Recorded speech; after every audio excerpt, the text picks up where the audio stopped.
choisi un nouveau pasteur. Il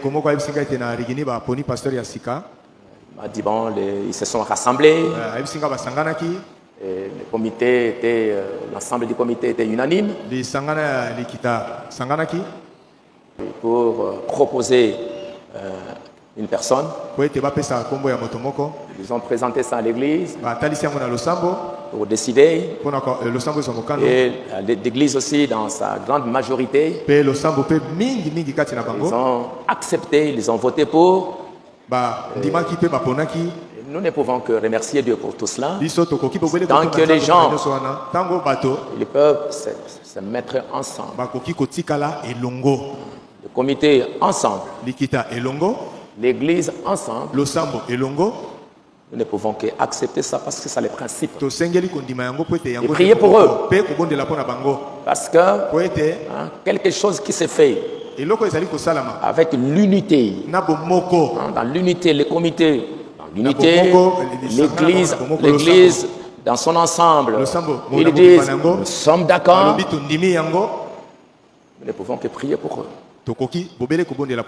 Ils ont cherché la paix, ils ont cherché l'amour, ils ont cherché l'unité. Alors Dieu pourra les aider dans d'autres choses qu'ils doivent faire.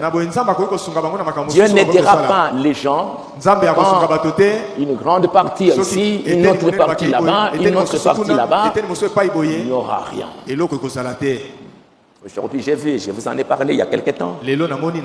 On voit tout le temps les églises du message. Dès que leur pasteur s'en va, c'est drôle. On va trouver un groupe là-bas, un groupe là-bas, un groupe là-bas. L'église dans 4 morceaux. Alors, c'était quoi? Alors les gens s'étaient réunis au nom d'un individu. Ce n'était pas parce qu'ils avaient l'amour pour leur église, l'amour pour leur héritage. Ils étaient là pour des individus.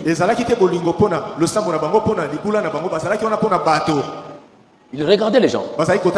Et dès que la tête s'en va, on regarde à cette tête, on regarde à la tête, on regarde à la tête. Bon, comme moi je ne suis pas là, comme moi je ne suis pas là, comme moi je ne suis pas là. C'est ça les églises du message. Et j'entends tout ça tout le temps, partout. C'est regrettable. Je me demande si les gens comprennent le message. Qu'est-ce qu'on fait? Mais le prophète dit, quand les gens se mettent ensemble, sont unis, ils font quelque chose, Dieu va les aider. S'il y a des erreurs, c'est dans cette unité-là, c'est dans cette paix-là que Dieu va les aider. Mais Dieu ne va pas vous aider. Chacun a son idée, chacun il a sa pensée, chacun il a sa conception, et vous allez demander à Dieu. La Bible dit, et Frère Branham parle encore dans l'harmonie de l'unité. Il dit, au temps de Babel, la Bible dit, les gens étaient unis. Ils avaient un même langage. Ils étaient au même endroit. Et ils ont dit, nous allons faire ceci.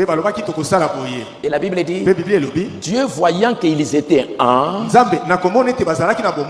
et que rien ne peut les empêcher de faire quelque chose. Et Frère Branham dit, quand les gens sont unis, quand ils ont la même pensée, ils vont prospérer dans ce qu'ils font. Et il dit aujourd'hui, c'est ce qui se passe avec l'église. Frère Branham dit la preuve pour les pentecôtistes que c'était fini, c'était des divisions.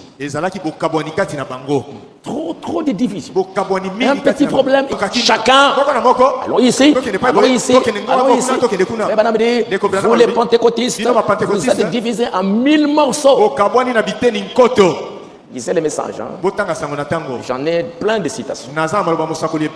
Pourquoi les pentecôtistes ont failli? Frère Branham dit, il n'y a plus d'amour au milieu de vous. Il n'y a plus de paix au milieu de vous. Vous cherchez les dons, mais vous n'avez pas les donateurs. Vous n'avez pas l'amour. Vous n'avez pas la communion. Il n'y a que l'un sur un cheval blanc, l'autre sur un cheval noir. Et toutes sortes de choses. Quand les fondateurs s'en vont,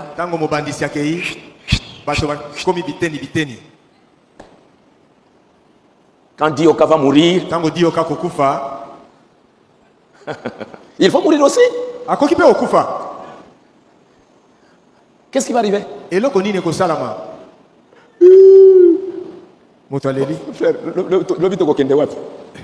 Mon frère, demain nous irons où? Allons un peu sur l'internet. Valérie, et moi je vais vous regarder de l'autre côté. C'est le travail que j'ai fait toutes ces années. Alors, l'amour, c'est la chose la plus précieuse. Rechercher la paix, la communion et l'amour, c'est plus grand que la connaissance. Vous me suivez?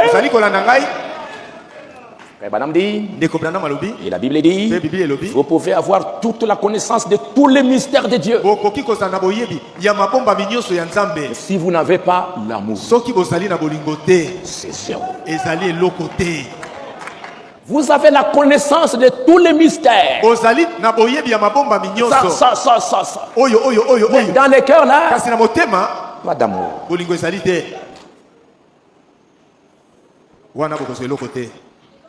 Le diable, quand il est venu vers Jésus,